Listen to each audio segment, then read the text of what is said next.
Hello guys, ನಾವು ಇವಾಗ master ಗೇಮಲ್ಲಿ ಎಕ್ಸ್ ಫಾರ್ಮ್ ಅನ್ನೋದು ಆಪ್ಷನ್ಸ್ ಹೆಂಗೆ ಯೂಸ್ ಮಾಡೋದು ಅಂತ ಹೇಳ್ಕೊಡ್ತೀನಿ. ಫಸ್ಟು ಮಾಸ್ಟರ್ ಗೇಮಲ್ಲಿ ಎಕ್ಸ್ ಫಾರ್ಮ್ ಅಂದರೆ ಏನಕ್ಕೆ ಯೂಸ್ ಮಾಡೋದು X form, what is the purpose. ಅದಕ್ಕೆ ಒಂದು ಮಾಡಲ್ ಬಂದು ಈ ಥರ ನಮಗೆ ಫುಲ್ಲು ಇದೆ ಅಂದ್ಕೊಳ್ಳಿ. ಸೆಕೆಂಡ್ ನಮಗೆ ನಿಮಗೆ ಈ ಥರ ಒಂದು ಫುಲ್ ಡಿಸೈನ್ ಬರುತ್ತಲ್ವ ಡ್ರಾಯಿಂಗಲ್ಲಿ, ಕರೆಕ್ಟಾ? ಟರ್ನಿಂಗ್ ಡ್ರಾಯಿಂಗು ಇದೊಂದು ಫುಲ್ ಡಿಸೈನ್ ಬರುತ್ತೆ. ಇಲ್ಲಿಂದ ಇಲ್ಲಿ ಡೈಮೆನ್ಷನ್ ಕೊಟ್ಟಿರ್ತಾನೆ, ಇಲ್ಲಿಂದ ಇಲ್ಲಿ ಲೆಂತ್ ತಗೊಳ್ತಾನೆ, ಈ ಥರ ಇರುತ್ತೆ, ಕರೆಕ್ಟಾ?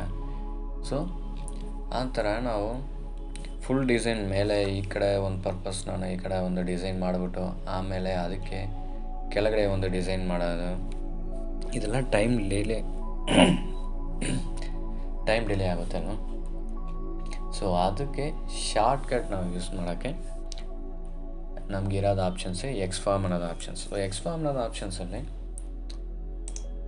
ಈಗ mirror, rotate, scale, move origin, offset, contour, ಈ ಆಪ್ಷನ್ ಎಲ್ಲ ಹೆಂಗೆ ಯೂಸ್ ಮಾಡೋದು, ಏನು ಪರ್ಪಸ್ಗೆ ಯೂಸ್ ಮಾಡೋದು ಅನ್ನೋದು ಹೇಳ್ಕೊಡ್ತಾನೆ.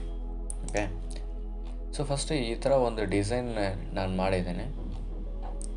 ಏನಿಲ್ಲ, ಸುಮ್ಮನೆ ಒಂದು ನಾನು ಐಡೆಂಟಿಫೈ ವ್ಯಾಲ್ಯೂವಲ್ಲಿ ನಾನು ಮಾಡಿರೋದು ಅಷ್ಟೇ. ಇದಕ್ಕೆ ನಾನು ಈಗ ಈ ಥರ ಒಂದು ಡಿಸೈನ್ ಮಾಡಿದ್ದೇನೆ. ಬಟ್ ಟರ್ನಿಂಗ್ ಡ್ರಾಯಿಂಗ್ ಅಂದರೆ ಬೇರೆ ಸಿಂಗಲ್ ಸೈಡ್ ಡ್ರಾಯಿಂಗ್ ಇರಲ್ಲ, ಕರೆಕ್ಟಾ? ಇದೇ ಥರ ಆಪ್ಷನ್ ನಮಗೆ ಈ ಕಡೆ ಕೆಳಗಡೆನೂ ಇರಬೇಕು. ನಾನು ಇದು ಒಂದು ಡ್ರಾಯಿಂಗ್ ನಾನು ಆ್ಯಕ್ಚುಲಿ ಕ್ರಿಯೇಟ್ ಮಾಡೋಕ್ಕೆ ನನಗೆ ಇದೊಂದು 10 ನಿಮಿಷ ಆಯಿತು. ಹೊಸದಾಗಿ ಮಾಡಿದ್ರೆ ಟೈಮ್ ಆಗುತ್ತೆ, ಬಟ್ ನಮ್ಗೆ ಗೊತ್ತಿರೋರು ಮಾಡೋಕ್ಕೆ ಒಂದು 10 ನಿಮಿಷ ಆಗುತ್ತೆ. ಮೇಲೆ ಒಂದು ಪೊಸಿಷನ್ ಮಾಡೋಕ್ಕೆ, ಕೆಳಗೂ ಅದೇ ಸೇಮ್ ಪೊಸಿಷನ್ ಮಾಡೋಕ್ಕೆ ಇನ್ನೊಂದು 10 ನಿಮಿಷ ಆಗುತ್ತೆ, ಕರೆಕ್ಟಾ? ಅದಕ್ಕೆ ಮೇಲೆ ನಾನು ಒಂದು 10 ನಿಮಿಷ ಮಾಡಿಬಿಟ್ಟು ಅದನ್ನೇ ನಾನು ಈ ಎಕ್ಸ್ ಫಾರ್ಮ್ನ ಯೂಸ್ ಮಾಡಿ ನಾವು 1 ನಿಮಿಷದಲ್ಲಿ ಕೆಳಗಡೆ ಇರೋದು ಪೊಸಿಷನ್ನೇ ಮಾಡಿಬಿಡ್ಬೋದು. ಅದು ಹೆಂಗೆ ಅನ್ನೋದು ಹೇಳ್ಕೊಡ್ತೀನಿ. ಓಕೆ, ಕ್ಲಾಸ್ ಸ್ಟಾರ್ಟ್ ಮಾಡೋಣ. ಈಗ ನೋಡಿ, ಈಗ ಈ ಥರ ಒಂದು ಡಿಸೈನ್ ಇದೆ. ಇದನ್ನೇ ನಾನು ಈ ಕಡೆ ಇದಕ್ಕೆ ಆಪೋಸಿಟ್ ಇದೇ ಥರ ಸೇಮ್ ಡಿಸೈನ್ ನನಗೆ ಈ ಕಡೆ ಈಗ ಕ್ರಿಯೇಟ್ ಮಾಡಬೇಕು, ಕರೆಕ್ಟಾ? ಅದಕ್ಕೆ ನಾನು ಫಸ್ಟ್ ಏನು ಮಾಡ್ತೀನಿ, ನಾನು ಮಾಡಿರೋ ಡಿಸೈನ್ನ ಸೆಲೆಕ್ಟ್ ಮಾಡ್ತೀನಿ. ಸೆಲೆಕ್ಟ್ ಮಾಡಿದ್ಮೇಲೆ ಎಕ್ಸ್ ಫಾರ್ಮ್ಗೆ ಹೋಗ್ತೀನಿ. ಎಕ್ಸ್ ಫಾರ್ಮ್ ಹೋಗಿ ಇಲ್ಲಿ ಮಿರರ್ ಅಂತ ಒಂದು ಆಪ್ಷನ್ ಇದೆ. ಓಕೆ, ಈ ಮಿರರ್ ಅಂದರೆ ಏನು, ನಾವೆಲ್ಲ ಹೆಂಗೆ ಮುಖ ನೋಡೋದು ಇದಕ್ಕೆಲ್ಲ ಮಿರರ್ ಯೂಸ್ ಮಾಡ್ತೀವಲ್ಲ. ಮಿರರಲ್ಲಿ ಏನು ಕಾಣಿಸುತ್ತೆ, ನಾವು ಏನು ತೋರಿಸ್ತಾ ಇದ್ದೀವೋ ಅದು ಹಂಗೆ ರಿಫ್ಲೆಕ್ಟ್ ಆಗುತ್ತೆ, ಕರೆಕ್ಟಾ? ಅದೇ ಕಾನ್ಸೆಪ್ಟ್ ನಾವು ಇಲ್ಲಿ ಸೆಲೆಕ್ಟ್ ಮಾಡಿದ್ದೀನಲ್ಲ, ಈ ಲೈನ್ಸ್ ಎಲ್ಲನೂ ನನಗೆ ಇನ್ನೊಂದು ಕಡೆ ಆಪೋಸಿಟಲ್ಲಿ ನನಗೆ ರಿಫ್ಲೆಕ್ಟ್ ಆಗಬೇಕು. ಅದೇ ಸೇಮ್ ಲೈನ್ಸು ನನಗೆ ಇನ್ನೊಂದು ಕಡೆ ಕ್ರಿಯೇಟ್ ಆಗಬೇಕು. ಅದಕ್ಕೆ ಯೂಸ್ ಮಾಡೋದು ಆಪ್ಷನ್ಸ್ ಮಿರರ್ನ. ಮಿರರ್ ಅನ್ನೋದು ಆಪ್ಷನ್ ಯೂಸ್ ಮಾಡಿದ್ಮೇಲೆ ಈ ಥರ ಒಂದು ಆಪ್ಷನ್ ನಮಗೆ ಕಾಲಮ್ಸ್ ಬರುತ್ತೆ. ಇದು ಹೆಂಗೆ, ನಾನು ಫಸ್ಟೇ ಲೈನ್ಸ್ ಸೆಲೆಕ್ಟ್ ಮಾಡಿಬಿಟ್ಟು ನಾನು ಎಕ್ಸ್ ಫಾರ್ಮ್ ಹೋಗಿ ಮಿರರ್ ಅನ್ನೋದು ಆಪ್ಷನ್ ತೊಗೊಂಡಿದ್ರೆ ಈ ಥರ ಕಾಲಮ್ ಬಾಕ್ಸ್ ನಮ್ಗೆ ಡೈರೆಕ್ಟಾಗಿ ಬರುತ್ತೆ. ಇಲ್ಲ ಅಂದರೆ ನಾನು ಇದು ಸೆಲೆಕ್ಟ್ ಮಾಡಿಲ್ಲ, ನಾನು ಡೈರೆಕ್ಟಾಗಿ ಎಕ್ಸ್ ಫಾರ್ಮ್ ಹೋಗ್ಬಿಟ್ಟು ಮಿರರ್ ಅಂತ ತೊಗೊಂಡಿದ್ಮೇಲೆ ಈಗ ಆ ಥರ ಕಾಲಮ್ ಬಂದಿರಲ್ಲ.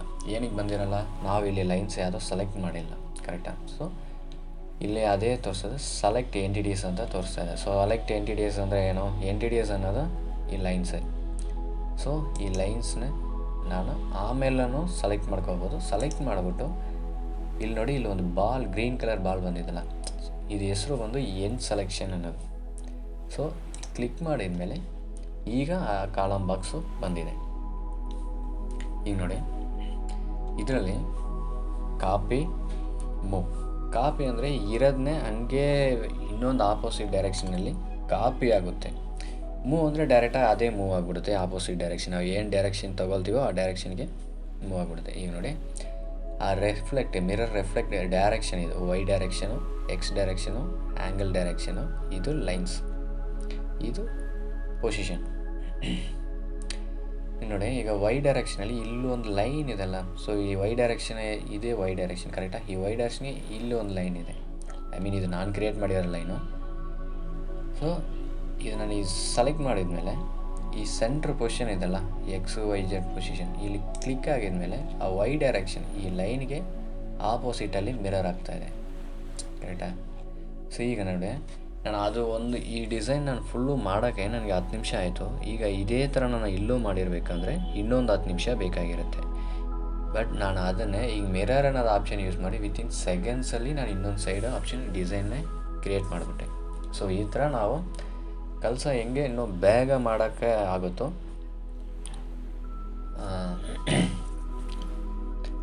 ಸೊ ಬೇಗ ಮಾಡೋಕ್ಕೆ ನಮಗೆ ಈಸಿಯಾಗಿರೋದು ಸ್ಟೆಪ್ಸೇ ಈ ಮಿರರು, ರೊಟೇಷನು, ಈ ಆಪ್ಷನ್ಸ್ ಎಲ್ಲನೂ, ಐ ಮೀನ್ ಎಕ್ಸ್ಫಾರ್ಮ್ ಆಪ್ಷನ್ಸ್. ಸೊ ಅದು Y ಡೈರೆಕ್ಷನ್ ಕೊಡ್ತೀನಲ್ಲ, ಇಲ್ಲ ಅಂದರೆ ನನಗೆ X ಡೈರೆಕ್ಷನಲ್ಲಿ ಬೇಕು ಅಂದರೆ ನಿಮಿಷ ಇದು ಎಕ್ಸಿಟ್ ಕೊಟ್ಬಿಡ್ತಾನೆ. ಎಕ್ಸಿಟ್ ಕೊಟ್ಟಿದ ಮೇಲೆ ಈ ಕಡೆ ಕ್ರಿಯೇಟ್ ಆಗಿರೋದು ಹಂಗೆ ಡೆಲೀಟ್ ಆಗಿದೆ. ಬಿಕಾಸ್ ನಾನು ಅದು ಓಕೆ ಕೊಟ್ಟಿರಬೇಕು, ನಾನು ಎಕ್ಸಿಟ್ ಕೊಟ್ಟಿದ್ದೇನೆ. ನೋಡಿ ಅದೇ ಥರ ತಿರ್ಗಾ ಹೋಗ್ತೀನಿ, ಮಿರರ್ ಯೂಸ್ ಮಾಡಿದ್ದೀನಿ, ಎಂಟಿಟಿ ಸೆಲೆಕ್ಟ್ ಮಾಡಿ ಕೇಳ್ತಾ ಇದೆ, ನಾನು ಸೆಲೆಕ್ಟ್ ಮಾಡಿದ್ದೀನಿ, ಆಮೇಲೆ ಎನ್ ಸೆಲೆಕ್ಷನ್ ಕೊಟ್ಟಿದ್ದೀನಿ, ಆಮೇಲೆ ಡೈರೆಕ್ಷನ್ ನಾವು Y ಡೈರೆಕ್ಷನ್ ಕೊಟ್ಟಿದ ಮೇಲೆ ಹಿಂಗೆ ಕ್ರಿಯೇಟ್ ಆಯ್ತಲ್ಲ. So I mean X direction ನೋಡಿ ಲೈನ್ ಹಿಂಗಿದೆ, ಐ ಮೀನ್ ಈ ಪೊಸಿಷನ್ ಲೈನ್. ಓಕೆ, ಹಿಂಗೆ ಆಗಿದ್ಮೇಲೆ ಆ ಪೊಸಿಷನ್ಗೆ ಆಪೋಸಿಟಲ್ಲಿ ಮಿರರ್ ಆಗಿದೆ. ನನಗೆ ಆ್ಯಂಗಲಲ್ಲಿ ಬೇಕಂದರೆ ಆ್ಯಂಗಲ್ ಈ ಡೈರೆಕ್ಷನ್ Xಗೂ Yಗೂ 45 ಡಿಗ್ರಿ ಕಾಮನ್ ಡೈರೆಕ್ಷನಲ್ಲಿ ಆಪೋಸಿಟ್ ಪೊಸಿಷನಲ್ಲಿ ಮಿರರ್ ಆಗಿದೆ. ಸೊ ಇದು 3 ಆ್ಯಕ್ಸಿಸ್ ನಮ್ಗೆ ತೋರಿಸ್ತಾ ಇದೆ, ನಾವು ಡೈರೆಕ್ಟಾಗಿ ಇದು ಮಾಡ್ತೀವಿ. ಇದು ಲೈನ್ಸ್. ಈ ಲೈನ್ಸ್ ಅಂದರೆ ಏನಪ್ಪ ಅಂದರೆ, ಈಗ ನಾವು ಡೈರೆಕ್ಷನ್ ಗೊತ್ತಿರೋರು, ಕೆಲವೊಬ್ಬರು ಡೈರೆಕ್ಷನ್ ಇದೇ Y ಡೈರೆಕ್ಷನ್ ಮಿರರ್ ಆಗಬೇಕು, X ಡೈರೆಕ್ಷನ್ ಮಿರರ್ ಆಗಬೇಕಂದ್ರೆ ಗೊತ್ತಿರೋರು ಡೈರೆಕ್ಟಾಗಿ ಮಾಡ್ಬಿಡ್ತಾರೆ. ಬಟ್ ಕೆಲವೊಂದು ಟೈಮ್ ಬಂದ್ಬಿಟ್ಟು ಆ್ಯಕ್ಸಿಸ್ ಮೇಲೆ ಮಿರರ್ ಮಾಡಿದ್ರೆ ಪೊಸಿಷನ್ ಪ್ರಾಬ್ಲಮ್ ಬಂದ್ಬಿಡುತ್ತೆ. ಕರೆಕ್ಟಾಗಿ ಅದೇ ಈ ಕಡೆ ಇಲ್ಲಿಂದ ಈ 0ಇಂದ ಇಲ್ಲಿ ಇರೋದು ಆಪ್ಸೆಟ್ ಲೆಂತ್ ಇದೆಲ್ಲ. ಸೊ ಈ ಥರ ಆಪ್ಸೆಟ್ ಲೆಂತ್ ಈ ಕಡೆ ಕರೆಕ್ಟಾಗಿ ಕ್ರಿಯೇಟ್ ಆಗಬೇಕು.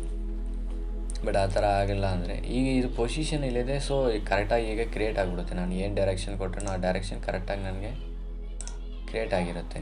ಇಲ್ಲಿಂದ ಇಲ್ಲಿಗೆ ಎಷ್ಟು ವ್ಯಾಲ್ಯೂನೋ ಅಲ್ಲಿಂದ ಇದಕ್ಕೂ ಅದೇ ವ್ಯಾಲ್ಯೂ ಇರುತ್ತೆ. ಬಟ್ ಈ ಸೆಂಟ್ರ್ ಲೈನ್ ಬಿಟ್ಟು ಅದು ಬೇರೆ ಎಲ್ಲೋ ಇತ್ತು, ನಾನು ಸೆಂಟ್ರ್ ಪೊಸಿಷನ್ ಇತ್ತು, ಅದೇ ಹೆಂಗೆ ಡೈರೆಕ್ಷನ್ ಮಾಡೋದು ಅಂದರೆ, ಸೊ ಆವಾಗ ನಾವು ಯೂಸ್ ಮಾಡ್ತಿರೋದು ಆಪ್ಷನ್ ಈ ಲೈನ್ ಅನ್ನೋದು ಆಪ್ಷನ್ಸ್. ಸೈನ್ ತಿರ್ಗಾ ರಿವರ್ಸ್ ಬಂದ್ಬಿಡ್ತಾನೆ.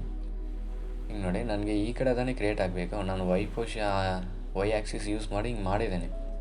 ಬಟ್ ಅದು ಬಿಟ್ಟು ಅದೇ ಇದು ಕಾನ್ಸೆಪ್ಟಲ್ಲಿ ಇನ್ನೊಂದು ಈಸಿ ಮೆಥಡ್ ಇದೆ. ಅದೇ ಮಿರರ್ ಆಪ್ಷನ್ ಯೂಸ್ ಮಾಡಿಬಿಟ್ಟು ಎಲ್ಲನೂ ಸೆಲೆಕ್ಟ್ ಮಾಡಿಬಿಟ್ಟು ಏನು ಸೆಲೆಕ್ಷನ್ ಬಿಟ್ಟು ಈ ಲೈನ್ ಅನ್ನೋದು ಆಪ್ಷನ್ಸ್ ಯೂಸ್ ಮಾಡಿ ನಾನು ಇಲ್ಲೊಂದು ಲೈನ್ ಒಂದು ಕ್ರಿಯೇಟ್ ಮಾಡಿದ್ದೀನಲ್ಲ, ಆ ಲೈನ್ ಮೇಲೆ ಕ್ಲಿಕ್ ಮಾಡಿದ್ರೆ ಆ ಲೈನ್ಗೆ ಆಪೋಸಿಟ್ ಡೈರೆಕ್ಷನಲ್ಲಿ ನನಗೆ ಮಿರರ್ ಆಗುತ್ತೆ. ಐ ಮೀನ್ ಈ ಥರ ಲೈನ್ ನಾವು ಎಲ್ಲಿ ಬೇಕಾದ್ರೆ ಆಗ್ಬಿಟ್ಟು ಆ ಲೈನಿಂದ ಆಪೋಸಿಟ್ ಡೈರೆಕ್ಷನ್ ಮಾಡುವಾಗ ಈ ಲೈನ್ಗೂ ಇಲ್ಲಿ ಇರೋಕ್ಕೂ ಡಿಸ್ಟೆನ್ಸು, ಈ ಲೈನು ಇಲ್ಲಿರೋದು ಡಿಸ್ಟೆನ್ಸು ಈಕ್ವಲ್ ಆಗಿ ಬರುತ್ತೆ. ಸೊ ಮ್ಯಾಕ್ಸಿಮಮ್ ಪರ್ಸನ್ಸ್ ಈ ಲೈನ್ ಅನ್ನೋದು ಆಪ್ಷನ್ ಯೂಸ್ ಮಾಡಿ ಮಿರರ್ ಡೈರೆಕ್ಷನ್ ಮಾಡ್ತಾರೆ. ಓಕೆನಾ? ಸೊ ಇದು ಮೂವ್ ಅಂದರೆ ಅದು ಒಂದೇ ಹೋಗ್ಬಿಡುತ್ತೆ.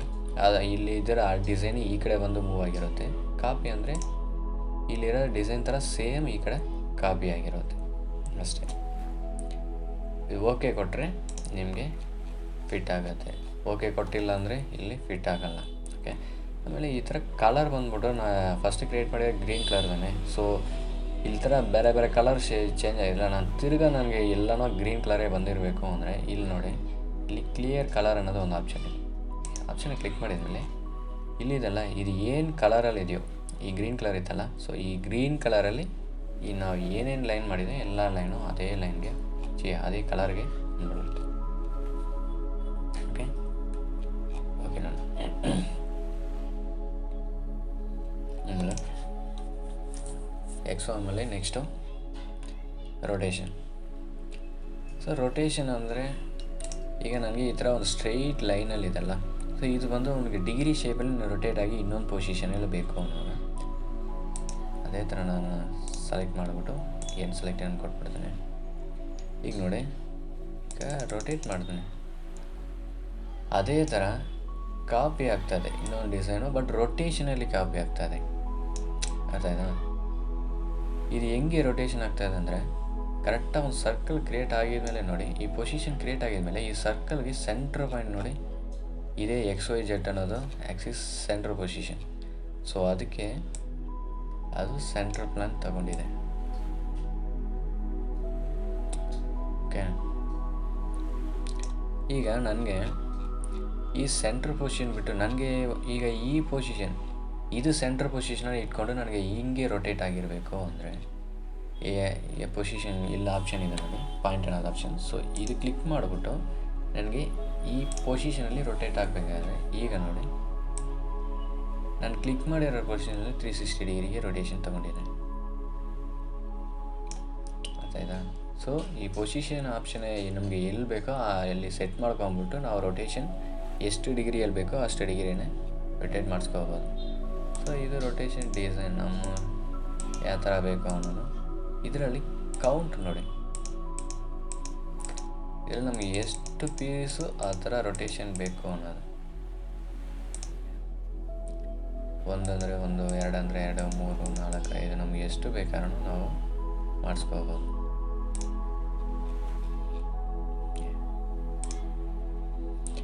ಆಮೇಲೆ ಆಫ್ಸೆಟ್.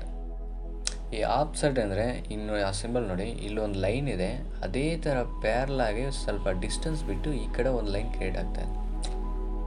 ಹೆಂಗಂದರೆ ಈ ಆಪ್ಷನ್ ಕ್ಲಿಕ್ ಮಾಡ್ತೇನೆ, ಕ್ಲಿಕ್ ಮಾಡಿದ್ಮೇಲೆ ನಾನು ಈ ಲೈನ್ ತೊಗೊಳ್ತೀನಿ ಅಂದ್ಕೊಂಡು, ಲೈನ್ ತೊಗೊಂಬಿಟ್ಟು ನನಗೆ ಇಲ್ಲಿ ಮೇಲೆ ಒಂದು ಪೊಸಿಷನಲ್ಲಿ ಕ್ಲಿಕ್ ಮಾಡಿಬಿಡ್ತೀನಿ. ಕ್ಲಿಕ್ ಮಾಡಿದ್ಮೇಲೆ ನನಗೆ 25 mm ಆಫ್ಸೆಟ್ಟಲ್ಲಿ ಅದೇ ಸೇಮ್ ಲೆಂತ್ಗೆ ಸ್ಟ್ರೈಟಾಗಿ ನನಗೊಂದು ಲೈನು ಮೇಲೆ ಕ್ರಿಯೇಟ್ ಆಗಿದೆ. ಇದು ನನಗೆ 5 mm ಬೇಕು ಅಂದ್ರೆ, ಸೊ ಆ 5 mm ಡಿಸ್ಟೆನ್ಸ್ಗೆ ಆ ಲೈನಲ್ಲಿ ಕ್ರಿಯೇಟ್ ಆಗಿರುತ್ತೆ. ಈಗ ಈ ಡೈರೆಕ್ಷನ್ ಇಲ್ಲಿ ಮಾಡಿದ್ನಲ್ಲ, ಇಲ್ಲಿ ಡೈರೆಕ್ಷನ್ ಬೇಡ, ಇಲ್ಲಿ ಬೇಕು ಅಂದರೆ ಇಲ್ಲಿದೆ ನೋಡಿ ಡೈರೆಕ್ಷನ್, ಇದು ಕ್ಲಿಕ್ ಮಾಡಿದ್ರೆ ಆಪೋಸಿಟಲ್ಲಿ ಕ್ರಿಯೇಟ್ ಆಗುತ್ತೆ. ಸೊ ನನಗೆ ಬಾತ್ ಸೈಡೆ ಎರಡು ಕಡೆನೂ ಬೇಕಂದರೆ ಇನ್ನೊಂದು ಸತಿ ಕ್ಲಿಕ್ ಮಾಡಿದ್ರೆ ನನಗೆ ಮೇಲೇನೂ ಅದೇ 5 mm ಆಫ್ಸೆಟ್ಟಿಗೆ ಒಂದು ಲೈನ್ ಹೋಗಿರುತ್ತೆ, ಕೆಳಗಡೆನೂ ಅದೇ 5 mm ಆಫ್ಸೆಟ್ಗೆ ಒಂದು ಲೈನ್ ಹೋಗಿರುತ್ತೆ. ಸೊ ಇದೇ ಆಫ್ಸೆಟ್ ಅನ್ನೋ ಹೇಳಿದೆ. ಓಕೆ, ಆಮೇಲೆ ಕಾಂಟೂರ್ ಆಫ್ಸೆಟ್ ನೋಡಿ. ಈಗ ಆಫ್ಸೆಟ್ಟಲ್ಲಿ ನಾವು ಒಂದು ಲೈನ ಕ್ಲಿಕ್ ಮಾಡಿದ್ವಿ, ಅದೇ ಥರ ಪ್ಯಾರಲಲ್ ಆಗಿ ಇನ್ನೊಂದು ಲೈನ್ ಹೋಯಿತು. ಇದು ಆಫ್ಸೆಟ್ ಕಾಂಟೂರ್ ಅಂತ ಇದೆಲ್ಲ. ಸೊ ಇದು ನಾನು ಅದೇ ಥರ ಆ ಲೈನ್ ಸೆಲೆಕ್ಟ್ ಮಾಡ್ತೀನಿ ನೋಡಿ, ಈ ಲೈನ್ ಜಾಯಿಂಟಾಗಿ ಏನೇನು ಲೈನೆಲ್ಲ ಇದೆಯೋ ಆ ಲೈನ್ ಫ್ಲೋ ಬರೀ ಎಲ್ಲನೂ ಓವರಾಲ ಒಂದೇ ಸತಿ ಸೆಲೆಕ್ಟ್ ಆಗುತ್ತೆ. ಸೆಲೆಕ್ಟ್ ಆಗಿಬಿಟ್ಟು ಓಕೆ ಆಗಿದ್ಮೇಲೆ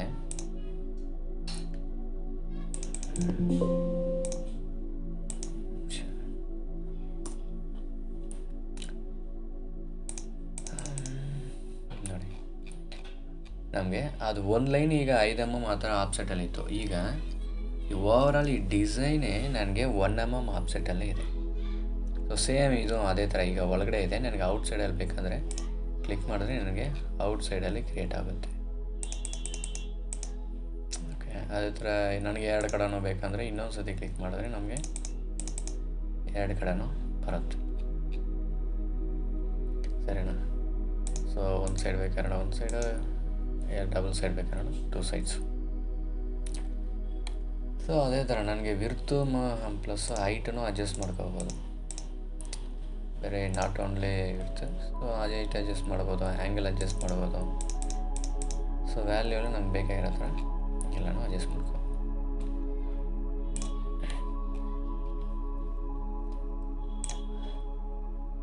ಇದರಲ್ಲಿ ನೆಕ್ಸ್ಟು ಮೂವ್ ಟು ಆರ್ಜಿನ್.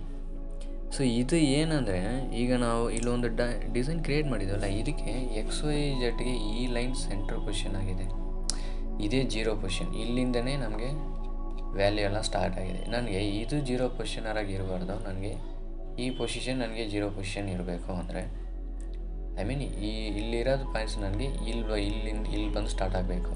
ಅಂದರೆ ಎಕ್ಸ್ ಫಾರ್ಮು ಮೂವ್ ಆರ್ಜಿನ್ ಯೂಸ್ ಮಾಡ್ತೀವಿ. ಇಲ್ಲಿ ಬಂದು ಆ ಪಾಯಿಂಟ್ನ ಸೆಲೆಕ್ಟ್ ಮಾಡಿದ್ಮೇಲೆ ನೋಡಿ, ಈ ಆ್ಯಕ್ಸಿಸ್ ಪೊಸಿಷನ್ ಇಲ್ಲಿಂದ ಈಗ ಸ್ಟಾರ್ಟ್ ಆಗಿದೆ.